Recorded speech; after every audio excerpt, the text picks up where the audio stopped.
For some, love can be a fickle thing. In some cases, people fall in love with someone early on in their lives, be it high school or college, and they stay with that person for decades. I truly admire those people. For others, it can take quite a bit longer to finally find that perfect match. Sadly, some people never seem to succeed in that aspect. Though for the most part, by the time people are ready to settle down and have kids and start a family, they have found that special someone. During my last semester in college, I met somebody. I had arrived to one of my classes a bit too early. Although the class seemed empty, the door was unlocked, so I figured I'd let myself in and wait for everyone else to arrive. When I cracked open the door, I noticed that I wasn't actually the first to arrive. There was somebody else already waiting in the far corner of the room. She glanced over at me when I entered, and flashed a forced smile in my direction. I returned the gesture and sat in an empty seat nearby. Time ticked by slowly, and I decided to pass the time by scrolling through my social media on my phone. I glanced over at the girl a few minutes later and saw that she happened to be doing the same thing as me. It wasn't long after that I noticed how much time had passed since her and I had been sitting there. I was beginning to wonder where the other students were, as well as the professor. I navigated my phone to my emails and waited for them to update. There it was, a notification from my professor stating that due to unfortunate circumstances the class will not be held today. She must have not seen the email either, I thought. I stood up and walked over to her. She looked up from her phone. I told her that I had received an email about this class being canceled and asked her if she had received the same thing. A look of surprise washed over her face as she quickly thumbed through her phone.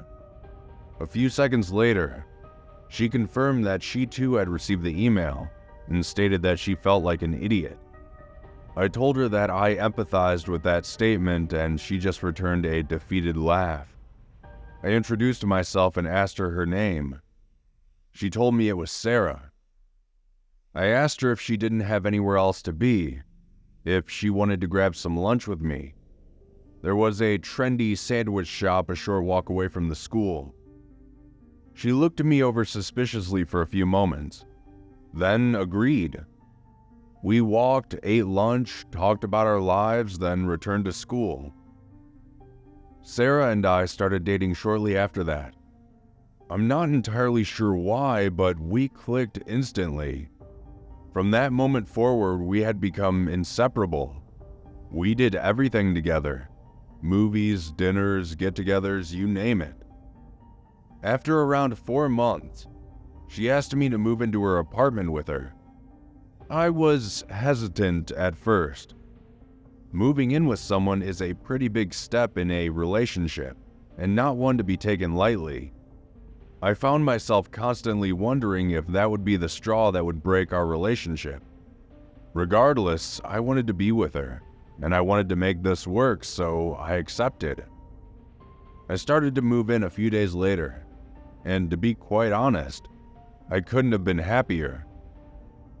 2 months later, we both graduated college and started working full-time. Ironically, even though I had a degree in computer science, most places that were hiring wanted years of experience, which I didn't possess.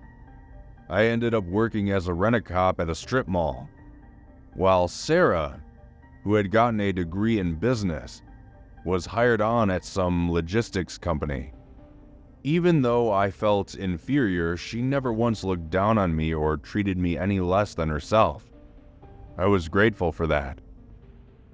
The months started to fly by, and even though my work situation wasn't ideal, I was still very happy with my life. Then, one day, Sarah didn't come home from work for 4 hours after her shift. After the first hour, I tried to call and text her, but I didn't receive a response. 2 hours passed by and I was about to call the police when she finally texted me back. She said a work meeting ran late and that she was now on her way home. I apologized for blowing up her phone, and she told me it was fine. The days that followed, Sarah had gotten into the habit of coming home at well past the end of her shift. At first, I wasn't concerned. I just thought she was having a rough week or two at work. Then, one evening after she had gotten home, she jumped into the shower while I was watching TV in bed. She had tossed her phone on the bed next to me, and I thought nothing of it. Now, I should mention, I'm not one of those overbearing, snooping boyfriends. I try not to go looking for trouble if I can avoid it.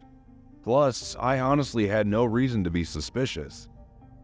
Then, her phone buzzed and illuminated next to me. She had received a text from a random number. I casually glanced over at her phone and read the message. The text said, "I hope to see you again soon." Reading that was odd. If that was somebody from her work, why would they send that when they see her every day? A few more days had gone by since then, and surprisingly, Sarah had been coming home at a normal time after work. I reassured myself that I was overreacting. Then, a week later, it started up again. She started coming home later and later. During one of those days, I contacted one of her coworkers, a friend who works in the same department. I sent her a message and asked if her and Sarah were in a meeting at work.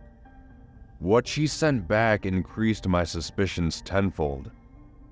She said, "Everyone left work hours ago. Nobody stayed behind." I thanked her before sulking for a few minutes. I was assuming the worst.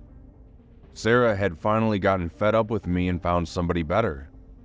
I thought we were both happy, that our lives, albeit imperfect, were still enjoyable, that our relationship wasn't dull. I decided that since I had the following day off work, I'd follow Sarah. I wasn't sure what I would do if I actually caught her in the act with somebody else, but I needed to know. I waited outside her work until her shift ended, and slowly but surely, everyone from her office building began pouring out into their cars.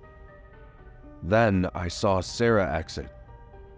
She rushed over to her car, hopped in, and began driving away, in the opposite direction of our apartment.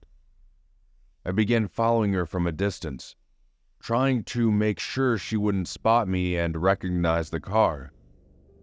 She had gotten onto the highway for around 20 minutes before exiting into the industrial sector of our city. She finally stopped her car near the back of an old, worn-down warehouse of some sort. I parked nearby, wondering if this was the spot of her romantic rendezvous. I got out of the car and tiptoed over to the building. After trying unsuccessfully to peek through one of the dirt-covered windows, I spied a nearby fire escape. I climbed the ladder and found the door at the top to be surprisingly unlocked. I cracked the door slightly and I could instantly hear people speaking inside.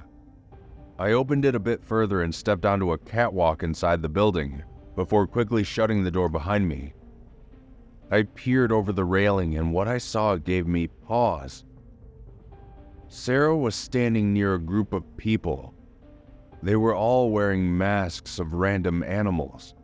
Sarah was as well, but I could still recognize her by her clothing.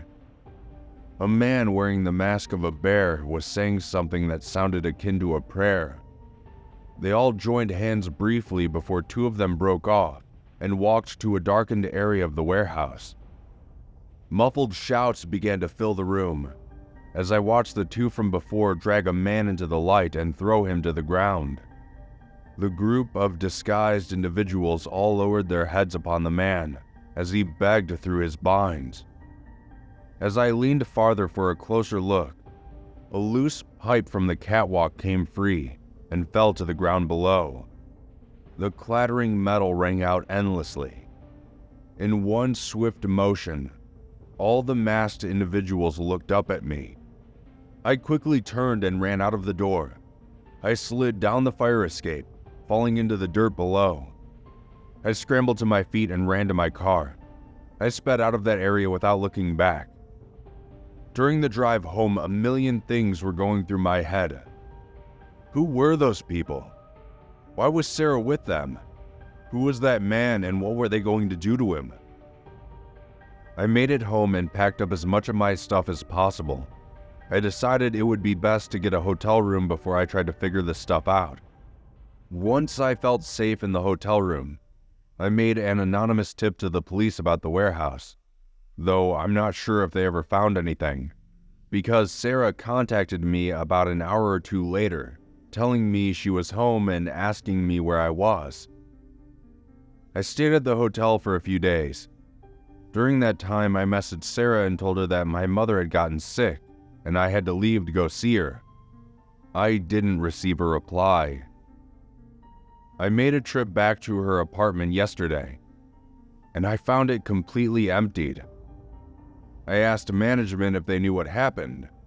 They said that Sarah had paid off the remainder of her rent, had a bunch of people pack up her stuff, and she left. At this point, I have more questions than answers, and I feel as though Sarah knows that I was there that night. In these past few days, I can't seem to shake the feeling that I'm being watched.